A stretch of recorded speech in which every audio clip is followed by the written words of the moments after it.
मैं दरवाजे तक गया, फिर वापस आया पुत्र के पास, फिर दोबारा वापस गया। ऐसा उन्होंने लिखा है कि मेरे मन में यद्यपि वैराग्य था लेकिन मोह नष्ट नहीं हुआ था, मोह भी था। तो पत्नी और पुत्र के प्रति एक बार तो वापस आया, फिर चला गया हिम्मत करके कि नहीं, आज यदि नहीं गया तो फिर कभी यहाँ से छूट नहीं पाऊंगा।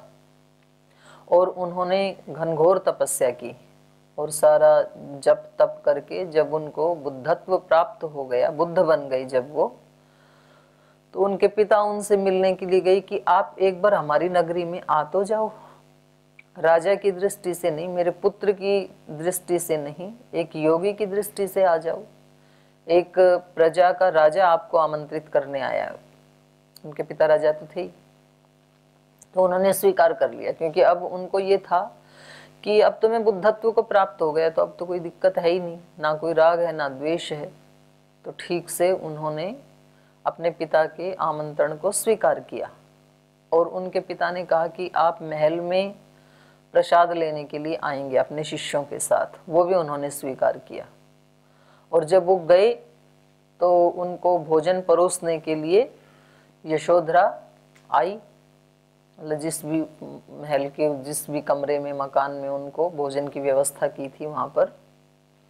तो महात्मा बुद्ध ने पहले ही अपने शिष्यों से कह दिया था, जो भी 8-10 शिष्य उनके साथ गए थे, कि देखो राहुल माता मेरे साथ जैसा भी व्यवहार करे तुम बीच में बोलना मत। क्योंकि शिष्य तो फिर कि आपने हमारे गुरुजी को ऐसे कैसे बोल दिया, ऐसे कर लेते हैं ना शिष्य तो, कि देखो चाहे वो मेरे साथ झगड़ा करे, मेरे को उलाहना दे या मेरी निंदा करे या मुझे देखकर रोने लगे, जो भी रिएक्ट करे वो उसको करने देना, क्योंकि मैं उसका अपराधी तो हूँ ही। अपराध तो किया है मैंने उसके प्रति, शादी की थी, उसको छोड़ के आया हूँ बिना बताए। तो आज वो जो भी रिएक्ट करेगी ना, तो मैं समझ लूंगा कि मुझे मेरे कर्म का फल मिल गया, जो भी मैंने दोष किया उनके प्रति। तो बिल्कुल तैयार होके गए थे। ये बात उन्होंने बताई जब वो महल के अंदर घुसे। इसका मतलब कहीं ना कहीं ये संस्कार अभी बचा हुआ था, नष्ट नहीं हुआ था, बुद्धत्व को प्राप्त होने के बाद। और फिर जैसे ही वो गए और जैसे ही यशोधरा भोजन परोसने के लिए आई, उसने दूर से खड़े होकर हाथ जोड़कर सिर झुका के प्रणाम किया और भोजन परोसना शुरू किया। कोई रिएक्ट नहीं, कुछ नहीं, एकदम शांत, जैसे कोई महायोगिनी हो। तो महात्मा बुद्ध तो दंग रह गए कि इन्होंने तो कुछ भी रिएक्ट नहीं किया, ये तो एकदम से बैलेंस है। तो फिर उन्होंने कहा कि देवी मैंने तो आपको खो दिया था, लेकिन आपने तो मुझे पा लिया। आप तो इतना आपके अंदर धैर्य है ये मुझे नहीं पता था, लेकिन मैंने गलत सोचा था। ये मैं आज रियलाइज कर रहा हूँ कि जैसा मैंने आपके बारे में सोचा था कि बहुत कोमल हृदय होता है महिलाओं का, तो और पता नहीं रो रो करके कितना आज उल्हाने देंगे मेरे को, ऐसा तो कुछ भी नहीं हुआ। तो उनके पिताजी ने बताया, महाराज शुद्धोधन जी ने बताया कि बेटा जिस दिन से आप गए ना, इन्होंने कभी बेड के ऊपर नहीं सोया, जमीन में ही सोती हैं, और इन्होंने आज तक अन्न नहीं खाया, ये कंद मूल फल ही खाती हैं। बुद्धत्व को प्राप्त होकर के भी महात्मा बुद्ध को 6 साल में हो गया था ना उनको बुद्धत्व की प्राप्ति तो, और ये आए 15 वर्ष के बाद, मतलब उसके भी 9 साल बाद आए, खूब प्रचार प्रसार सब जगह कर लिया तब आए इनके घर में। तो उन्होंने बताया, शुद्धोधन महाराज ने बताया कि 15 साल से इन्होंने अन्न नहीं खाया। ये पता कर लेती हैं कि महात्मा बुद्ध अब कहाँ हैं, क्या खाते हैं, ये वही खाती हैं। आप जमीन पे सोते हो, ये भी जमीन पे ही सोती हैं। मतलब ये पता करवा करके, क्योंकि महारानी है, कहीं भी तो गुप्तचर को भेज ही देंगी ना। जिस हाल में जहां जहां आपने जो जो साधनाएं की, वो सब साधनाएं इन्होंने महल में रह कर की। तो व्यक्ति कहीं पर भी यदि उसकी अभिप्सा है तो वो वहां पर किसी भी वस्तु को प्राप्त कर सकता है, दिव्यत्व को प्राप्त कर सकता है, साधना को प्राप्त कर सकता है, तपस्या को प्राप्त कर सकता है, कैसे भी रह सकता है। तो ऐसे ही यहाँ भरत जी का भी है। उन्होंने कहा कि मैं 14 वर्ष वैसा ही जीवन व्यतीत करूंगा जैसा आप यहाँ जंगल में कर रहे हैं। तवागमनम् आकांक्षन् वसन् वै नगरात् बहिः तव पादुकयोर्न्यस्य राज्यतंत्रं परन्तप। और आपके आगमन की आकांक्षा रखता हुआ मैं गिनता रहूंगा आज से ही। 14 वर्ष की शुरुआत हो चुकी है जिस दिन आप घर से आए उस दिन से लेकर के। वसन वही नगरात बही, नगर से बाहर ही रहूंगा। आप यदि वन में रह रहे हैं तो अब मेरे को वन में रहने की तो आप अनुमति दे नहीं रहे हैं, लेकिन राजमहलों में मैं भी नहीं रहूंगा, तो नगर से बाहर आकर के रहूंगा। नंदीग्राम में रहे ना भरत जी, तो अयोध्या में रही नहीं। तव पादुकयो न्यस्य, इसी से ही न्यास बनता है ना, और उसी से संन्यास बनता है, सम्यक न्यास। तो न्यास पतंजलि योगपीठ न्यास ऐसे होता है ना। न्यास का मतलब क्या होता है तो किसी दूसरे का और हम केवल उसका देख रेख कर रहे हैं। उस न्यास में जो भी संपत्ति है, धन है, जो कुछ भी है, हम केवल उसके न्यासी हैं, उस न्यास के मालिक नहीं है। जो ट्रस्टी होते हैं वो मालिक नहीं होते, भाई वहां पर जो भी धन है उसका सदुपयोग करेंगे। और श्री अरविंद ने भी यही बात लिखी है, उनकी छोटी पुस्तक है द मदर, और हिंदी में भी उसका ट्रांसलेशन है माता। उसके 4th अध्याय में उन्होंने धन के ऊपर बहुत सुंदर लिखा है, आप पढ़िएगा कभी लाइब्रेरी से लेकर के। तो कहते हैं धन तो सब ईश्वर का है और हम तो उसके ट्रस्टी हैं, न्यासी हैं। हम धन का कैसे सदुपयोग करना चाहिए ये हमारा काम है। हम धन के मालिक नहीं होते कि ये धन हमारे पास आ गया और ये तो मेरा है, हम इसके मालिक हैं, हम कैसे भी प्रयोग करें। जैसे कि आजकल कुछ लोग कर लेते हैं, कुछ लोग नहीं, ज्यादातर लोग करते हैं। पहले हम सुनते थे कि गांव में कभी कोई एक आध व्यक्ति शराब पीता था तो पूरा गांव उसका मतलब बहिष्कार की दृष्टि से उसको देखता था, एक निंदा की दृष्टि से उसको देखा जाता था, और वो स्वयं भी कभी बड़े लोगों के सामने आने में हिचकिचाता था कि भाई मैं कुछ गलत कर रहा हूं, ये उसको भी एहसास होता था। और पूरा गांव भी उस परिवार के प्रति एक हे दृष्टि से देखते थे, वो उनके घर की, वो तो शराबी हैं। और अभी लोग फैशन में आकर के घर घर में शराब पीते हैं और उनको कोई मतलब ऐसे ग्लानि नहीं होती है। उनको लगता है कि हम तो बहुत धनाढ्य हैं, हम अपने पैसे से पी रहे हैं, इसमें दुनिया को क्या। बल्कि वो ये दिखाते हैं, जताते हैं कि आपने उस कंपनी की बोतल लाई, हमने इसकी लाई, जो सबसे ज्यादा महंगी ब्रांड है उसकी लाई, ऐसे दिखाते हैं लोग। तो मतलब उनको कोई संकोच नहीं होता है अभी। और उनसे कोई पूछे कि भाई आप ऐसे क्यों कर, बोले हमारा धन कमाते किसके लिए, इसी के लिए कमा रहे हैं, आपको क्या दिक्कत है, अपने पैसे से पी रहे हैं, अपने घर में बैठ करके पी रहे हैं, आपको क्या दिक्कत, कोई शर्म नहीं। तो ये क्या है, पैसे मेरे हैं, धन का दुरुपयोग, पैसे आपके हैं नहीं वैसे। तो धन सब किसका है, ईश्वर का है। वहां बताया श्री अरविंद ने कि जब आप कोई अच्छा कार्य कर रहे हैं और आपके पास धन नहीं है और दूसरे के पास बहुत सारा धन इकट्ठा किया हुआ है, और जब आप उसके पास मांगने जाते हैं तो आपको संकोच नहीं होना चाहिए, क्योंकि वास्तव में वो धन उसका नहीं, ईश्वर का है। और आप ईश्वर के काम के लिए उससे लेने जा रहे हैं, तो आप ये समझो कि आप अपनी ही वस्तु को लेने जा रहे हैं, आपका हक है उसके ऊपर। नहीं तो व्यक्ति को कई बार दान मांगते समय संकोच होता है कि जी उनके पास है और हम कैसे मांगे। और देने वाले को अहंकार होता है कि मैंने दिया। तो कहते हैं देने वाले को तो अहंकार नहीं होना चाहिए, देने वाले को ये भाव होना चाहिए कि वास्तव में ये ईश्वर का था और आज ईश्वर के काम के लिए दे दिया, तो जिसका था वो लेके गया, मेरा था नहीं। तो उसके मन में तो एक उऋण होने का भाव आना चाहिए। नहीं तो दान दे करके व्यक्ति यदि अहंकार कर रहा है, इसका मतलब वो धन को अपना मान रहा था, और ये अपने आप में ही एक दोष है। पहले अपना मान रहा था, एक दोष, आज अहंकार के वशीभूत होकर के दिया, डबल दोष। तो धन दे करके भी धन के प्रति जो दोष का भाव था उससे मुक्त नहीं हुआ। और यदि दे करके ये भाव आता है कि ये मेरा नहीं था, इन्हीं का ही था, ईश्वर का था, ईश्वर के कार्य के लिए मैंने दे दिया, तो आज मैं उऋण हो गया, ये मेरे पास अमानत थी किसी की, तो फिर वो व्यक्ति कई गुना ज्यादा उसका सच्चे लाभ से वो फिर युक्त होता है। तो लेते समय यदि ईश्वर का काम कर रहे हैं तो संकोच नहीं होना चाहिए, देते समय अहोभाग्य समझना चाहिए, अपना अहोभाव का भाव होना चाहिए। तो यहाँ पर भी न्यस्य शब्द आया है। राज्य सिंहासन का मैं क्या करूंगा? प्रबंधन करूंगा, केवल न्यासी बन करके रहूंगा। ये राज्य तो आपका ही है, तो आपका है तो मैं केवल ट्रस्टी बन के रहूंगा इसका।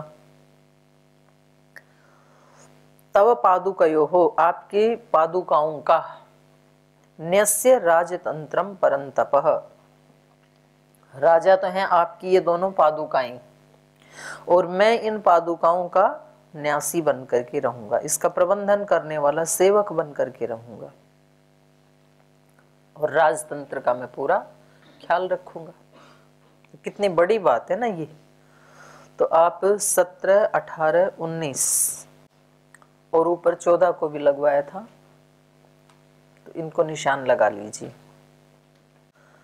चतुर्दशे हि संपूर्णे वर्षे हनि रघुत्तमा, न द्रक्ष्यामि यदं त्वां तु प्रवेक्ष्यामि हुताशनम्, तथेति च प्रतिज्ञाय तं परिष्वज्य सादरं, शत्रुघ्नं च परिष्वज्य भरतं चेदमब्रवीत्, मातरं रक्ष कैकेयीं मारोषं कुरु मया च सीतया चैव शप्तोऽसि रघुसप्तमा, इत्युक्त्वा श्रुपरित्याक्षो भ्रातरं विससर्जः। चतुर्दशे हि संपूर्णे वर्षे अहनि रघुत्तमा, न द्रक्ष्यामि यदि त्वां तो हुताशनम प्रवेक्ष्यामि।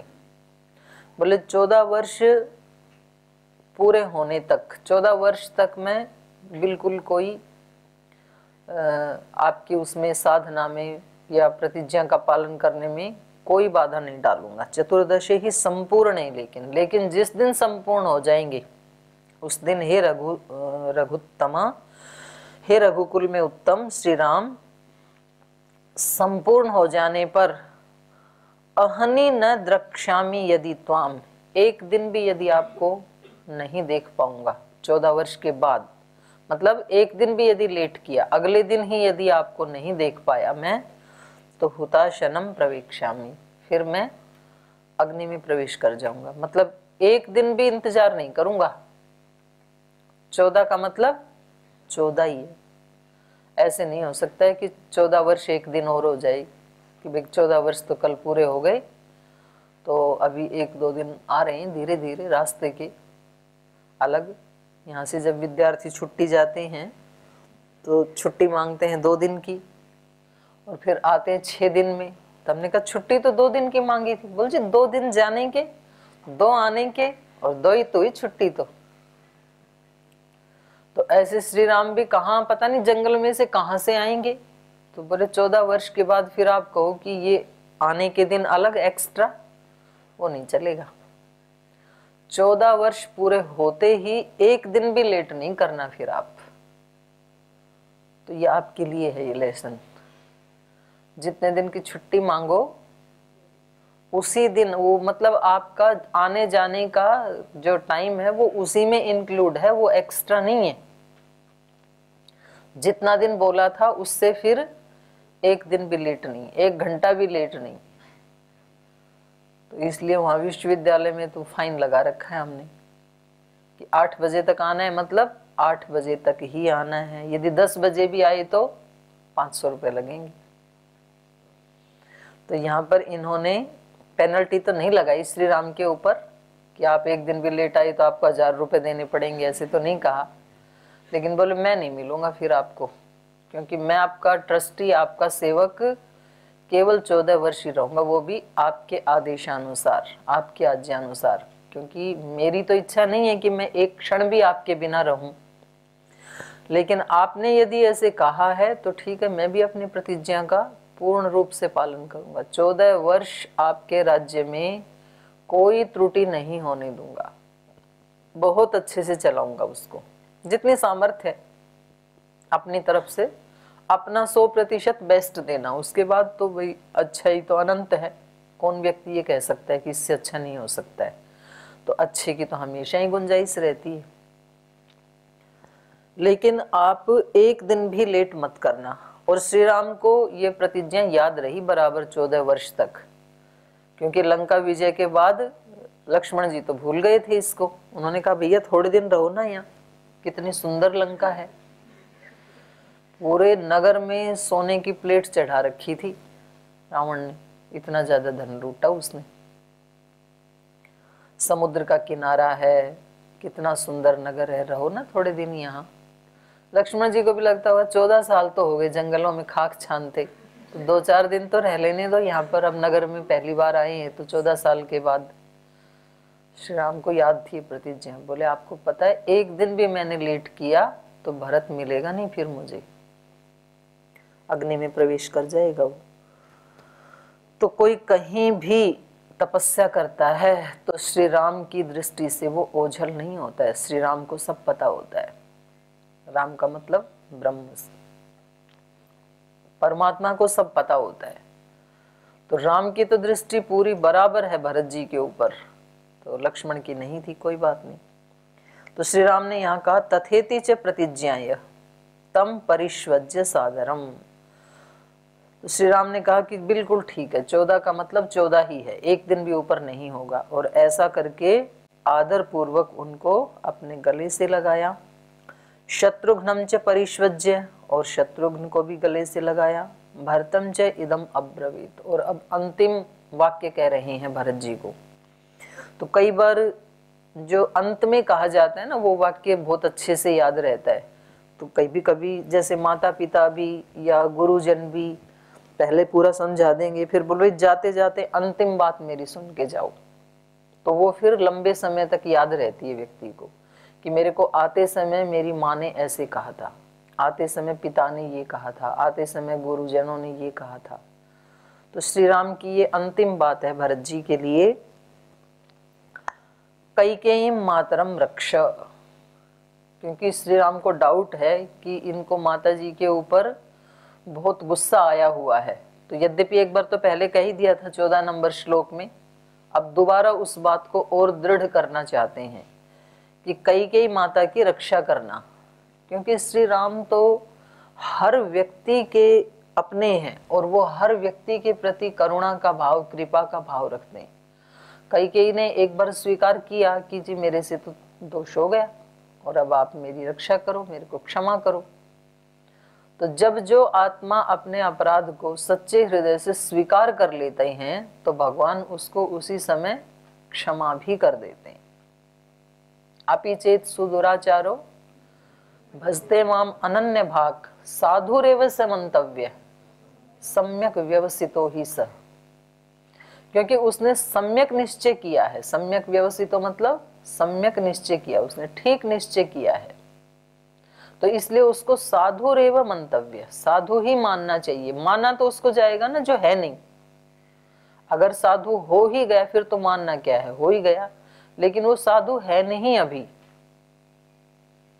क्योंकि पिछले क्षण तक तो उसने दोष किए हैं, लेकिन इस क्षण उसने निश्चय कर लिया कि जो मैं जी रहा हूं ये तो ठीक नहीं है। तो अभी तो निश्चय किया, संस्कार तो है ना अभी, तो संस्कार तो नष्ट हुए नहीं है। तो भी वहां पर भगवान कृष्ण कहते हैं कि बेशक उसमें दोषों के संस्कार हैं, अभी नष्ट नहीं हुए हैं, लेकिन उसने जो निश्चय किया है ना वो सम्यक किया है, मतलब सच्चे हृदय से उसने ये निश्चय कर लिया, तो अब वो दोबारा दोष करेगा नहीं। तो इन दोषों को मिटाने में भले ही थोड़ा टाइम लगेगा तो भी आप उसको साधु ही मानो। कितनी बड़ी कृपा है, अहेतु की कृपा है ये। नहीं तो सामान्य रूप से तो व्यक्ति कहता है भाई आज आप कह तो रहे हो, लेकिन बिल्कुल सच्चा तो तभी मानेंगे जब करके दिखा दोगे। लेकिन भगवान तो क्योंकि हृदय को भी जानते हैं, तो उनको ये भी पता है कि ये सच्चे हृदय से कह रहा है या ऊपर ऊपर से कह रहा है। तो भरत जी क्या जीवन जी रहे हैं ये श्री राम को अच्छे से विश्वास है, इसलिए कह रहे हैं आप माता की रक्षा करना। कई कई मातरम रक्षा माँ रोषम कुरुताम प्रति, उनके प्रति रोष मत करना, उनके प्रति क्षोभ उत्पन्न मत होने देना। मया च सीतया चैव शप्तोऽसि रघु सत्तमा, हे रघुकुल में श्रेष्ठ आपको मेरी और सीता माता की कसम है। तो इसका मतलब कसम खाने की रिवाज तब से चली आ रही है। तो श्री राम को ये था कि यदि मैंने अपनी और सीता की कसम दिला दी तो उसको तो ये तोड़ नहीं सकता है, तो फिर तो निश्चित रूप से ही ये माता की रक्षा करेंगे। इति उक्त्वा अश्रुपरिताक्ष भ्रातरम विससर्ज है। तो ऐसा कह करके अश्रुपात करते हुए, दोनों तरफ से ही अश्रुपात हो रहे हैं, और उन्होंने अपने भाई को विदा किया, उनको छोड़ा कि भाई अब आप अयोध्या की तरफ जाइए और हम आगे प्रस्थान करते हैं। तो ये बहुत सुंदर सर्ग था 79 श्री राम और भरत के प्रेम का। अब भरत जी चरण पादुका लेकर के अयोध्या में आते हैं, तो उसका वर्णन यहाँ 80वें श्लोक में किया है, सर्ग में 80तमः सर्गः। ततः शिरसि कृत्वा तो पादुके भरतस्तदा आरोह रथं हृष्टः शत्रुघ्नेन समन्वित।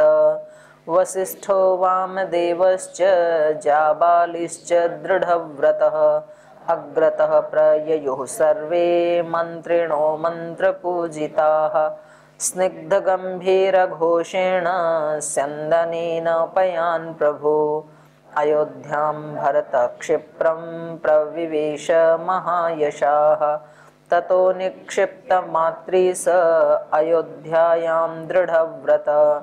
भरतः शोकसन्तप्तो गुरोनिदं मथाब्रवीत्। नन्दिग्रामं गमिष्यामि सर्वानां मन्त्रयेद्यवः। तत्र दुःखं निदं सर्वं सहिष्ये राघवं विना।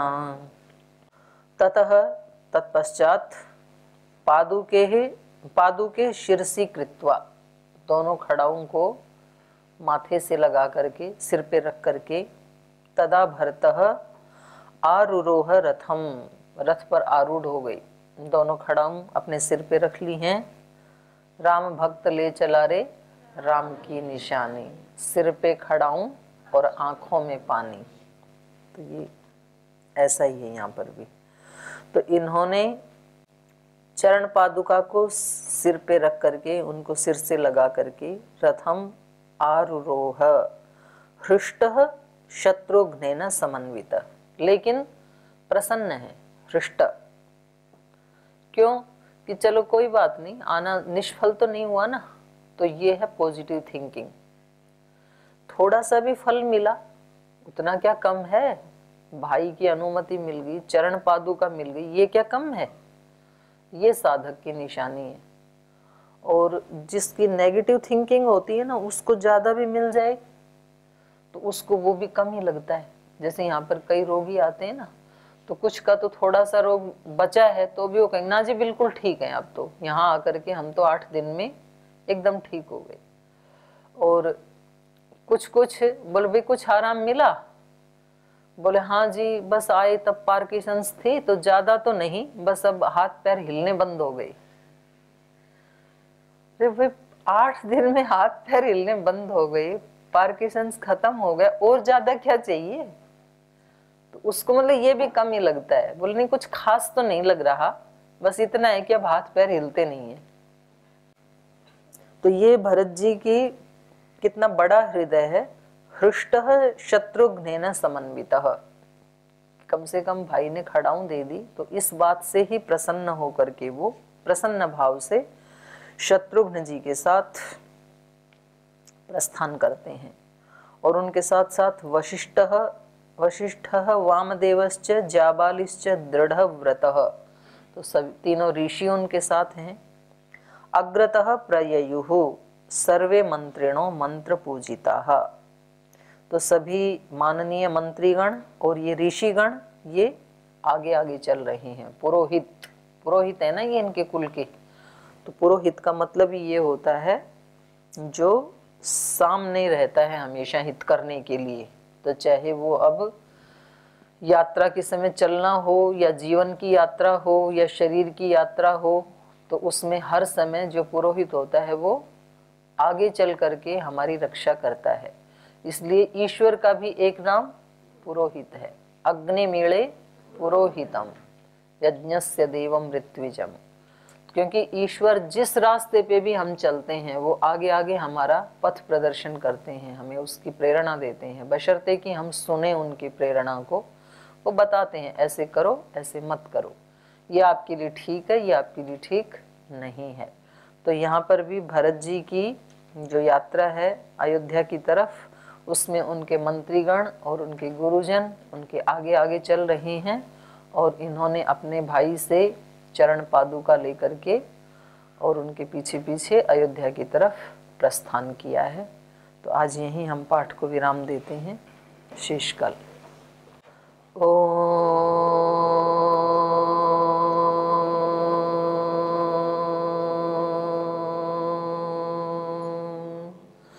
शांति शांति शांति।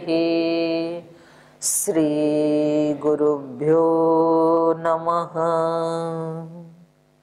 रावणुरथी विरथ रघुवीरा, देखि विभीषण भयउ अधीरा। अधिक प्रीति मन भाव संदेहा, बंदी चरण कहे सहित सनेहा। नाथन रथ नहीं तन पद त्राना, केहि विधि जीतब वीर बलवाना। सुनहु सखा कहा कृपा निधाना, जेहि जय होय सो चंदन आना। सौरज धीरज तेहि रथ चाका, सत्यशील दृढ़ ध्वजा पताका। बल विवेक दम परहित घोरे, क्षमा कृपा सम तार जुजोरे। ईश भजनु सारथी सुजाना, विरति चर्म संतोष कृपाना।